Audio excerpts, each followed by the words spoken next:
Bom dia, meus irmãos. Que a graça e a paz do nosso Senhor e Salvador Jesus Cristo esteja conosco nessa manhã, nesse dia do homem batista, que possamos agora, então, tirar alguns momentos para refletir na palavra de Deus. No nosso texto base dessa manhã, eu convido você a abrir a sua Bíblia em 1 Pedro, capítulo 1. Nós vamos ler dos versos 13 ao 16. Pedir a ajuda da nossa mídia. É muito lindo quando a igreja lê em conjunto, né? 1 Pedro, capítulo 1, dos versos 13 ao 16. Você pode acompanhar da sua Bíblia, mas a mídia também já projetou nas televisões para a gente. Vamos ler todos juntos, então. Portanto,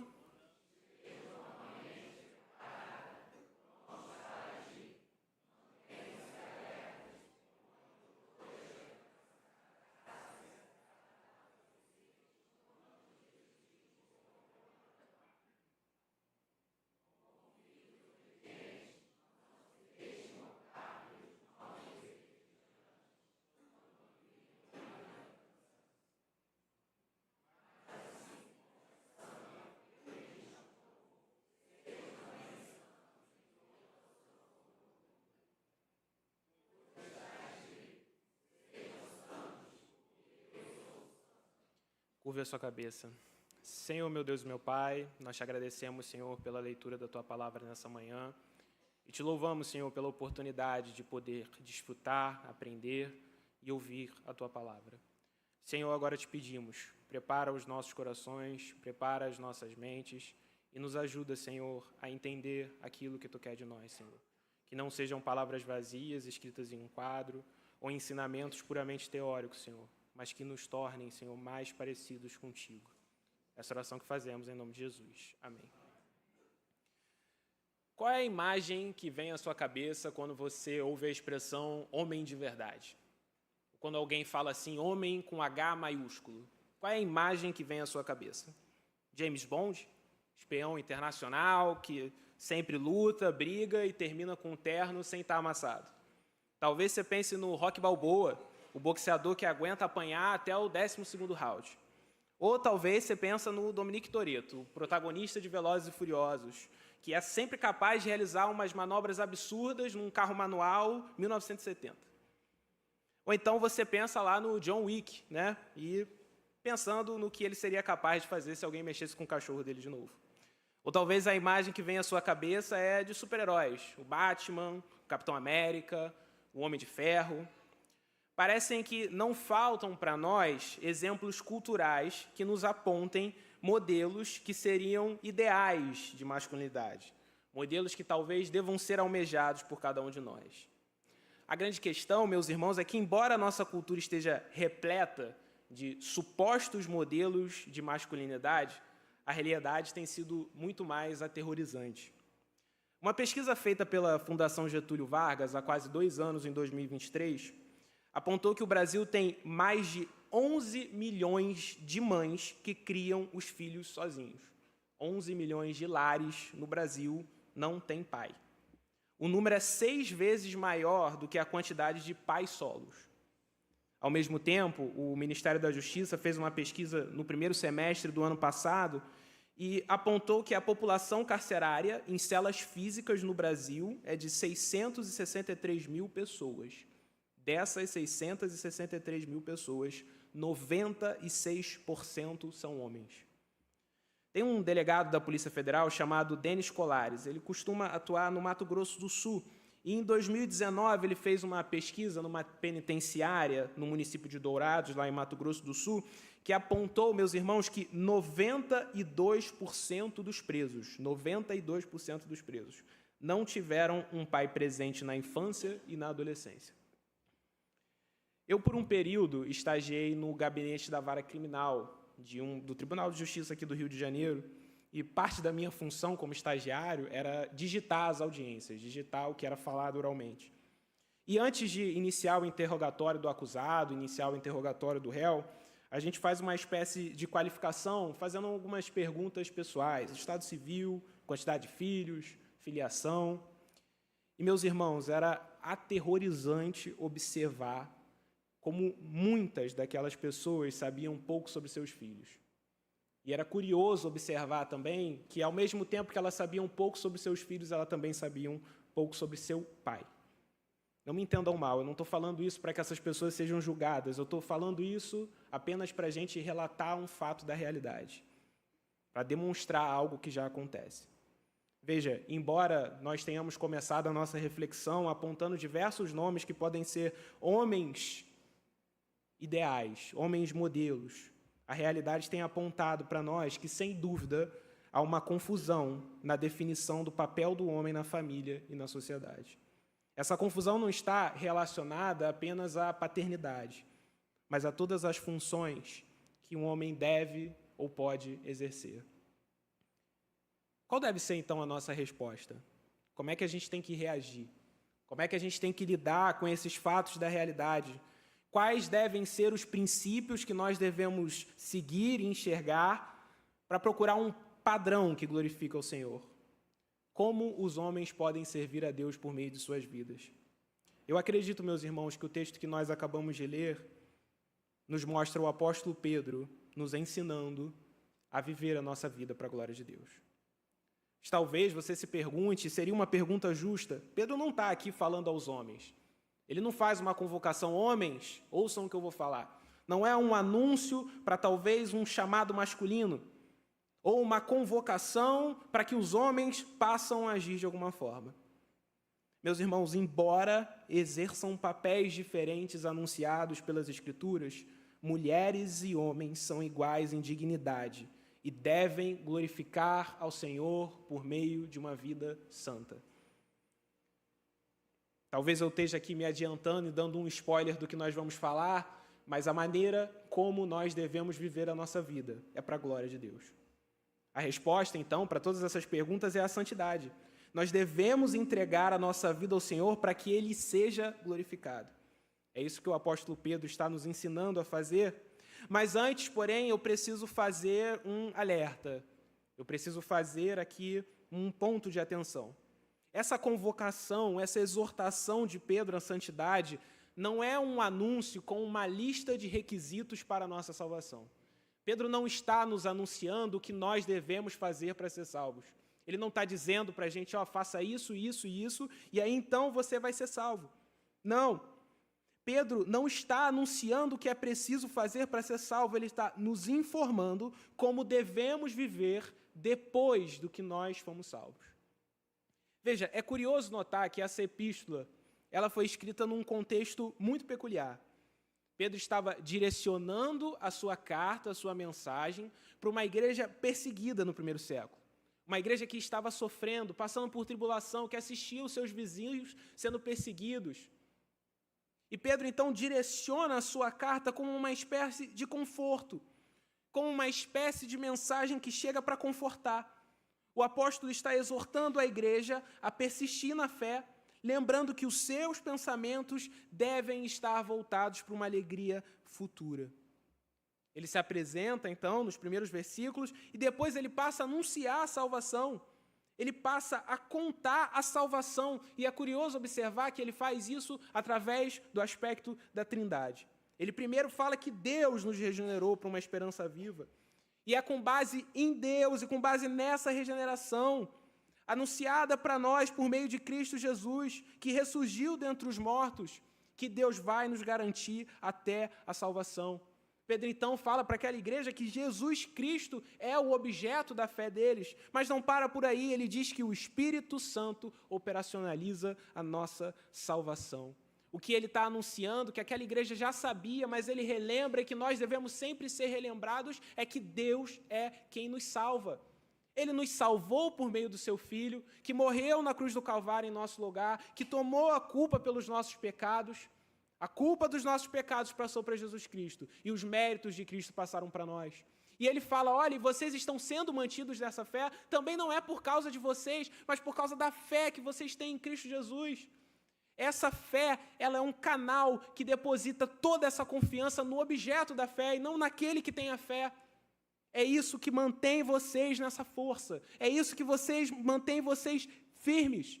E aí perceba que o primeiro versículo que nós lemos, o verso 13, diz assim: portanto, é como se fosse em vista disso que já foi anunciado, sabendo que vocês já foram salvos, sabendo que Deus salvou vocês, sabendo que Deus regenerou vocês, sabendo que é a fé no Filho que mantém vocês salvos, que o Espírito Santo que ajuda vocês a se manterem assim. Portanto, sabendo disso, em virtude do que Deus fez por nós, nós devemos viver de modo digno essa salvação. Diante de tudo isso, diante da confissão dessas verdades, é como se o apóstolo Pedro dissesse: se tudo isso é verdade, vocês precisam ser santos.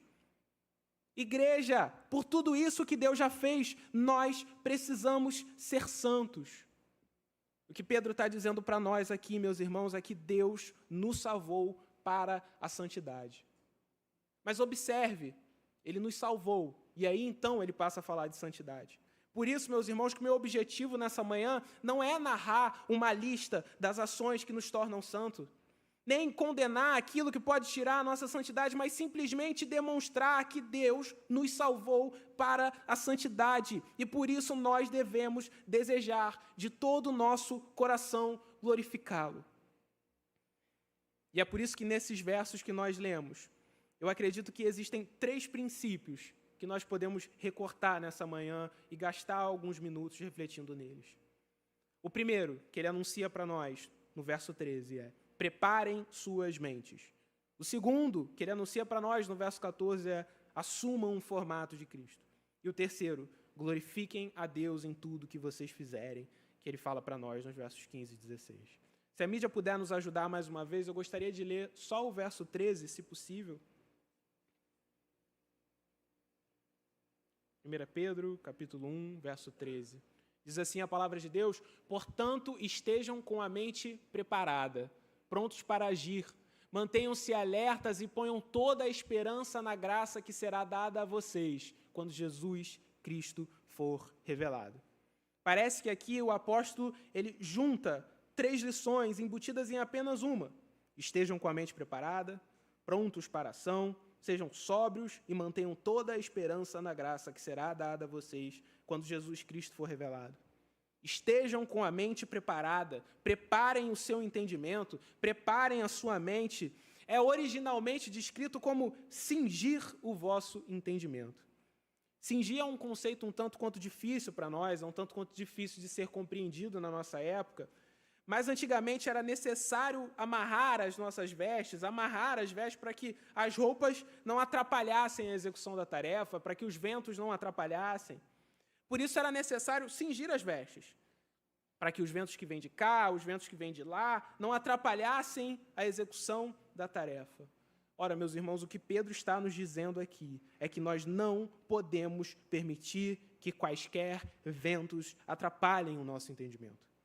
Nós somos bombardeados, meus irmãos, bombardeados com informações, com doutrinas, com teorias, e a nossa tarefa é retirar de cada coisa conclusões apropriadas. E o que Pedro procura nos alertar é que se nós não estivermos preparados, os ventos irão nos atrapalhar.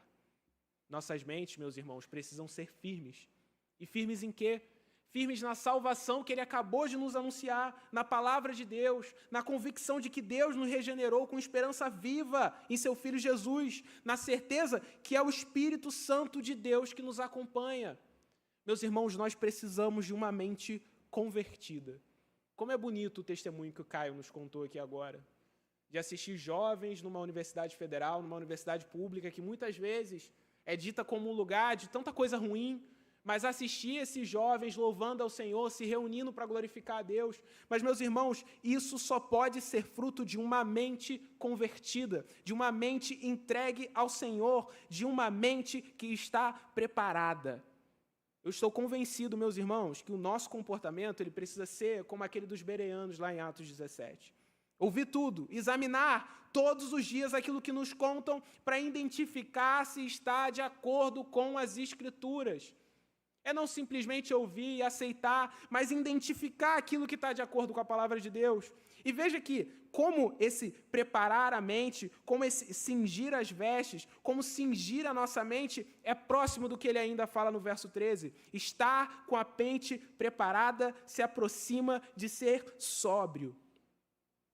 E a ideia de sobriedade aqui imediatamente nos remete ao domínio próprio em relação à bebida alcoólica. E é nesse sentido mesmo. Essa embriaguez que nos afeta, e aqui os pensamentos, é aquilo que tira o nosso domínio próprio. É aquilo que tira a nossa capacidade de refletir. O alerta do apóstolo Pedro é: a mente de vocês precisa estar preparada, pronta para refletir, convertida. Por isso que a sobriedade é tão importante para servirmos a Deus com as nossas vidas. Porque, do contrário, qualquer coisa nos afasta. Preparar a mente significa impedir que os ventos distantes atrapalhem o nosso trabalho. E a sobriedade é o nosso autocontrole. A sobriedade vai permitir que a gente viva a Deus com as nossas mentes. Mas por que a gente faz tudo isso?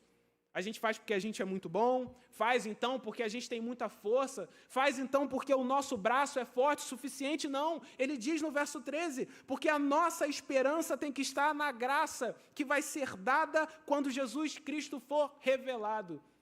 Não é com base na nossa força, não é com base na nossa capacidade, mas Pedro nos encoraja a ter uma mente que serve a Deus. E servir a Deus aqui é ser capaz de resistir a esses ventos de doutrinas, de teorias, e ter uma mente sóbria, com base na esperança de uma recompensa futura, que não vem de nós, mas vem de Deus. Meus irmãos, embora a santidade seja um processo em que nós participamos ativamente, a nossa esperança não está em nós. A nossa esperança não está na força do nosso braço. Nossa esperança e alegria precisam estar depositadas na graça que nos será revelada. O Evangelho permite que a gente olhe para trás e veja a salvação, e olhe para o futuro e veja a graça que será revelada. É só por causa dessa esperança que nós conseguimos suportar os sofrimentos dessa vida. Que aquela igreja perseguida por Roma, pelos judeus, podia suportar as dificuldades enfrentadas na vida. O que o mundo moderno procura fazer conosco é nos afastar de Deus de diversas formas. Uma delas é corrompendo a nossa mente. Pedro está nos chamando a servir a Deus com a nossa mente. Não despreze a sua mente. Mas esse não é o único conselho dele. No verso 14, e eu peço ajuda novamente da mídia para a gente ler o verso 14, ele nos dá mais um conselho: assumir o formato de Cristo. Assumir o formato de Cristo. Diz assim a palavra de Deus: como filhos obedientes, não se deixem almodar pelos maus desejos de outrora, quando viviam na ignorância. Ele faz uma advertência. Como filhos obedientes, não se deixem amoldar pelos maus desejos de outrora. Veja que a preocupação aqui de Pedro é informar para essa igreja, informar para essa comunidade de crentes, para essa comunidade de salvos, que eles são filhos da obediência. E por isso, eles não podem ser formatados pelas paixões de ânsias. Parece existir aqui dois formatos. Um formato que amolda as paixões de antes, as paixões desse mundo, e um formato daqueles que são filhos da obediência. E a razão é bem comum. Deus nos chamou para sermos obedientes, meus irmãos. E veja, isso não é um peso, isso não é um pesar, isso não é uma tristeza, é uma alegria. Deus nos salvou, meus irmãos. E como os filhos que herdam a natureza dos pais, nós queremos ser santos como Ele é, obedientes como Jesus foi. Nós queremos ser parecidos com Ele porque Ele nos salvou. Existe um molde, existe uma forma, um formato de como nós devemos ser. E esse formato, meus irmãos, é Jesus. O molde, o formato, aquilo que molda como nós devemos ser, o modelo que nós devemos seguir é Jesus. Esse formato é a obediência, aquela obediência de Jesus. A nossa forma, o nosso formato é Jesus. É por isso que essa forma, ela não prende, ela liberta. O formato dos filhos da obediência é a liberdade que nós encontramos em Cristo Jesus. Existe uma ilustração muito famosa, eu já ouvi algumas vezes, não consigo atribuir de quem é, mas ela diz mais ou menos assim, que no tempo da escravidão nos Estados Unidos, uma movimentada rua de uma certa cidade, uma multidão de pessoas estava se reunindo para assistir uma feira de escravos. Os escravos estavam amarrados pelos pés e pelas mãos e aguardavam seus compradores. No meio dos escravos estava uma moça, de olhar cabisbaixo, triste, pensando na sua condição. Foi quando um homem passou, olhou todos e teve uma profunda compaixão por aquela moça, que estava sendo, naquele momento, tratada como um animal. Na hora dos lances, aquele homem ofereceu o dobro do valor pedido, e então ele comprou aquela moça. Ela foi solta, foi entregue ao seu comprador. O homem simplesmente disse, me acompanhe. Ela então, com raiva, cuspiu no rosto do seu comprador. Ele tirou o lenço do bolso, limpou o cuspe, terminou a parte burocrática, assinou os documentos e entregou na mão da jovem. Quando ela olhou, era a carta de liberdade, a carta de alforria. Ela estava livre e com aqueles papéis ninguém mais conseguiria escravizá-la.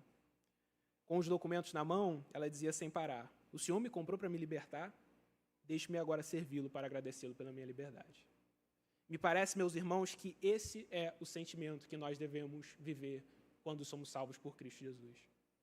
Nós éramos escravos, presos para sempre. E Ele nos salvou, nos libertou. A nossa resposta agora é entregar toda a nossa vida em gratidão a esse Deus. Tudo que façamos seja para a glória desse Deus. A nossa maneira de viver é assumir o formato de Cristo em agradecimento pela nossa salvação. A liberdade que o Filho nos deu, nós usamos para servi-lo.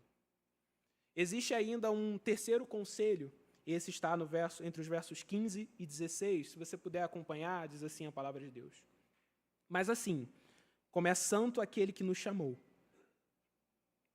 sejam santos vocês também, em tudo o que fizerem, pois está escrito, sejam santos, porque eu sou santo.